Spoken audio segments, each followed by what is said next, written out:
Our honored guests are now invited to deliver their address. Mr. Ishiba Shigeru, Prime Minister of Japan.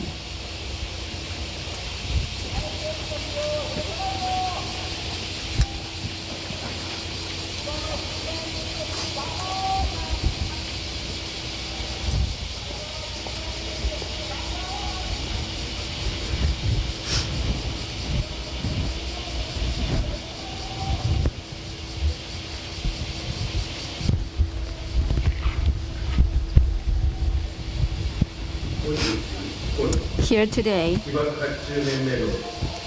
at the Nagasaki peace ceremony marking the 80th anniversary of the atomic bomb, as Prime Minister of Japan, I reverently express my sincere condolences to the souls of those who fell victim to the atomic bomb. I also extend my heartfelt sympathy to those still suffering from the after effects of the bombing. 80 years ago today, this city was instantly reduced to ashes without a single tree or blade of grass by a single atomic bomb.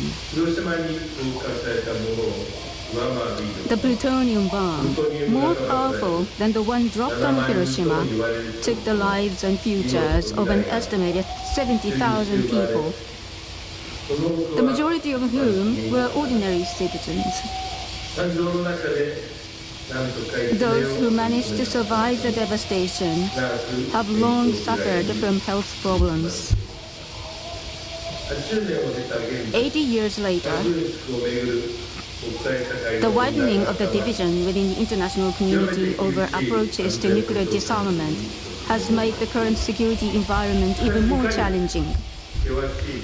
However difficult the situation may be, as the only country to have ever suffered atomic bombings in war, it is Japan's mission to lead the international community's efforts to realize a world without nuclear war and a world without nuclear weapons, while firmly upholding the three non-nuclear principles. We'll continue to make steady efforts step by step. The foundation for this is the Treaty on the Non-Proliferation of Nuclear Weapons, or NPT, which is the core of the international nuclear disarmament and non-proliferation regime. In the run-up to the next year's NPT review conference, Japan will persistently call on both nuclear-armed states and non-nuclear-armed states to demonstrate the maximum spirit of dialogue and cooperation and work together in unity based on the Hiroshima Action Plan, and will also advance realistic and practical efforts. Conveying the realities of the atomic bombings is extremely important, as it is the starting point for all efforts towards nuclear disarmament. We called on leaders and future leaders from around the world to visit Nagasaki and Hiroshima, and many of them did so. The awarding of the Nobel Peace Prize last year to Nihon Hidankyo, the Japan Confederation of A and H bomb sufferers organizations, is of exceptional significance. I express my deep respect to Nihon Hidankyo for its work over so many years in promoting the abolition of nuclear weapons and advancing the understanding of the tragic realities of the atomic bombings. Since assuming the office as Prime Minister, I have visited Iwo-jima, where many lives were lost during the war, the Himeyuri Peace and Memorial Museum in Okinawa and Hiroshima, the site of the atomic bombing, and today I'm here in Nagasaki. What happened in this country 80 years ago? We must never allow the realities and tragedy of war and the severity of the damage caused by the atomic bomb to fade away, but must pass them on as memories. I am determined to further promote an accurate understanding of the realities of atomic bombing, transcending generations and borders. The government will continue to advance comprehensive relief measures covering health and medical services and welfare for the atomic bomb survivors who are advancing in years. And we will also work to expedite the atomic bomb disease certification process so that the applicants can receive the results as early as possible. Since December of last year, we have also begun providing atomic bomb survivors with medical expense subsidies for a wide range of common illnesses at the same rate as those who are officially recognized as having atomic bomb-related diseases, and will continue to steadily implement this program. Just now, after 80 years, the twin Angelus bells of Urakami Cathedral, now ringing together, rang out the same tone as before, along with the bell of Nagasaki here in the Peace Park. I pray that Urakami may become the world's last atomic wasteland. These are the words left behind by the late Dr. Takashi Nagai, who experienced the atomic bombing while serving as a physician at Nagasaki Medical College Hospital. The tragedies that occurred in Nagasaki and Hiroshima must never be repeated.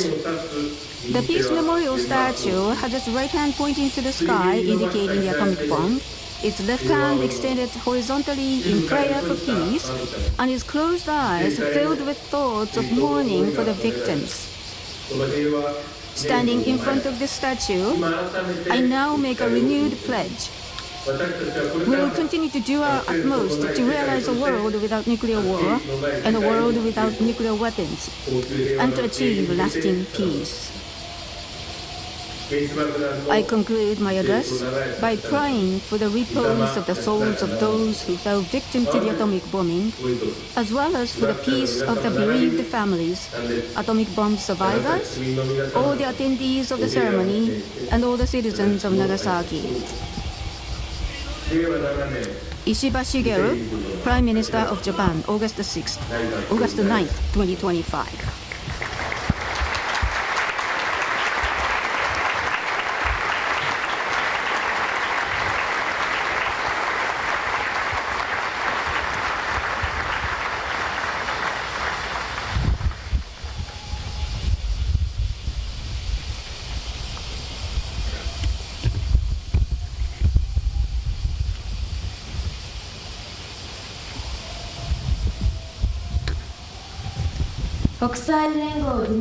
Ms. Nakamitsu Izumi, United Nations Under Secretary General and High Representative for Disarmament Affairs.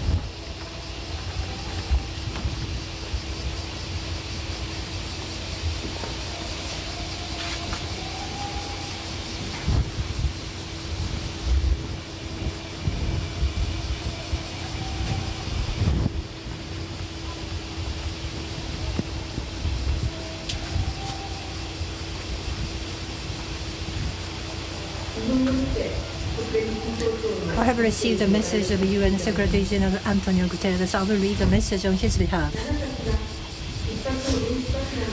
On this solemn day, we mark 80 years since Nagasaki was devastated by an atomic bomb. We remember the tens of thousands who perished in an instant, and we grieve with those who lost loved ones. We also honor the survivors, the hibakusha. While their numbers grow smaller each year, their courage and testimony have become an eternal moral compass for our world, one that will forever point the way to peace. And we pay tribute to the people of Nagasaki. Amidst unimaginable destruction, they showed incredible strength and resilience, rebuilding a city of peace, culture, and global connection.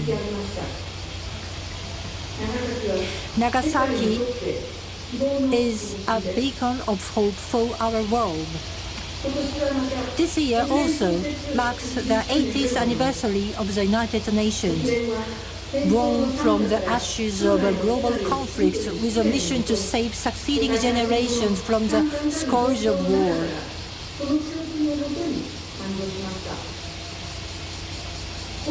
It is no coincidence that nuclear disarmament was the subject of the very first General Assembly resolution. 8 decades later, it remains our highest disarmament priority. Yet today, the shadow of nuclear weapons looms once again. They have returned to the center of national security strategies and are being brandished as tools of coercion. Meanwhile, military spending has reached record highs, while investment in peace and sustainable development falter. Yet, there are hopeful signs that the world is waking up to the need to reverse course. Last year, the Japanese organization Nihon Hidankyo, which represents the survivors of Nagasaki and Hiroshima bombings, was awarded the 2024 Nobel Peace Prize for its tireless work in raising awareness about this critical issue. And in the Pact for the Future adopted last year, countries recommitted to a world free of nuclear weapons. Peace and security cannot be achieved through an arms race. We must recommit to the proven tools of disarmament, dialogue, diplomacy, confidence building, transparency, and arms control and reduction.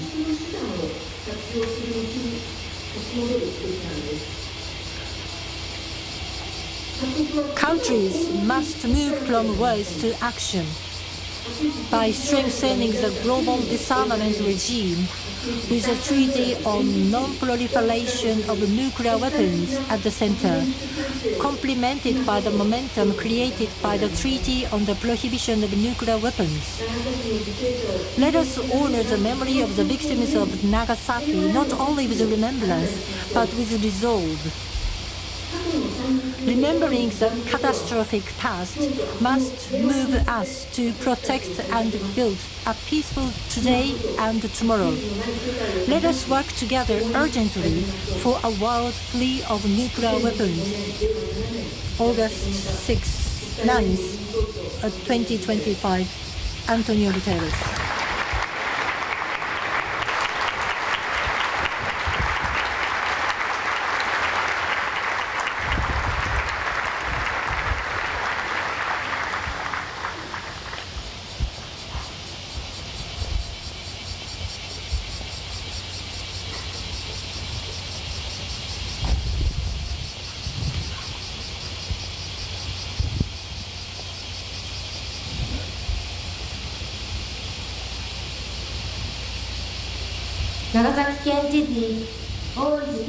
Mr. Oishi Kengo, Governor of Nagasaki.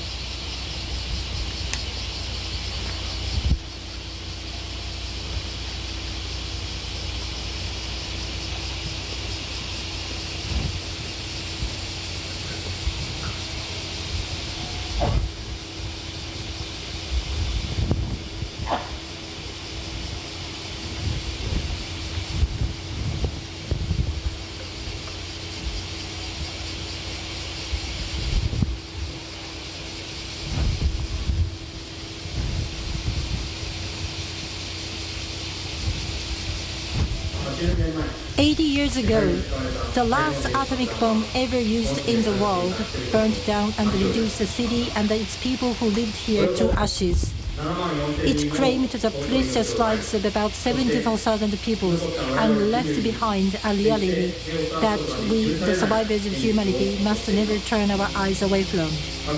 Nuclear weapons are inhumane. They not only unilaterally take the lives of many decent citizens who wish for peace, but also destroy the lives of those who survive. 80 years on, the memories and the suffering caused by that single atomic bomb dropped on Nagasaki have not faded from within us who live here today, and they are etched in our hearts across generations. I ask all of you around the world, is this world where we live with nuclear weapons aimed at each other truly the peaceful and secure world you all seek? Please imagine a world where one day nuclear weapons are suddenly unleashed, burning down and shattering your irreplaceable family, friend, and beloved hometown, leaving it forever unrecognizable. I ask the leaders around the world, Is it truly impossible to build a peaceful and secure world without relying on nuclear weapons? Is relying on nuclear weapons, which are far more powerful than the one that devastated Nagasaki, the only solution you, the leaders, can find to protect your people? As long as nuclear weapons exist, there is no guarantee that Nagasaki will remain the last place to have suffered an atomic bombing during the war. Now, leaders of the world and all of us must once again strongly recognize that the nuclear weapons pose a real and present danger to our individual futures and to the sustainability of humankind. The world is still fraught with deepening divisions and ongoing conflicts. Even in this moment, as we pray for peace here, conflict zones continue to claim innocent lives, drawing people who have nothing to do with the conflict, and spread a cycle of sorrow and despair that is irreversible. August 9th is a day of prayer for the people of Nagasaki. A day to mourn all the victims of the atomic bombing and renew our vow for peace. Let Nagasaki be the last atomic bombed site. I believe that for all of us to raise our voices and uphold this vow is the only path to building a truly peaceful and sustainable world. 80 years have passed since that day. The memories that will never fade in Nagasaki are not distant events, but a reality that could happen to you, anyone, at any time. It is my earnest hope that today's ceremony will unite the hearts of the leaders and people around the world and will serve as a step forward towards the realization of a world without nuclear weapons. Furthermore, here in Nagasaki, deeply acknowledging the profound wishes of those affected in different ways by the bombing, we urge the Japanese government to extend a relief to those in Nagasaki who were in circumstances similar to those exposed to the Black Rain in Hiroshima.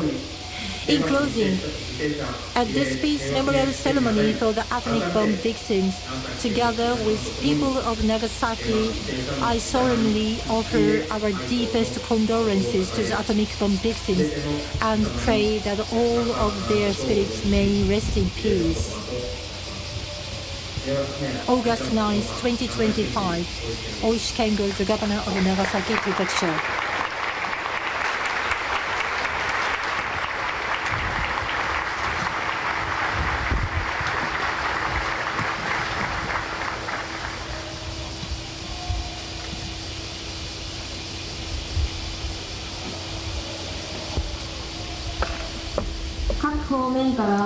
Telegrams and messages received from all different sources are posted on the bulletin board on the right-hand side at the entrance of the ceremony venue. Please have a look at them.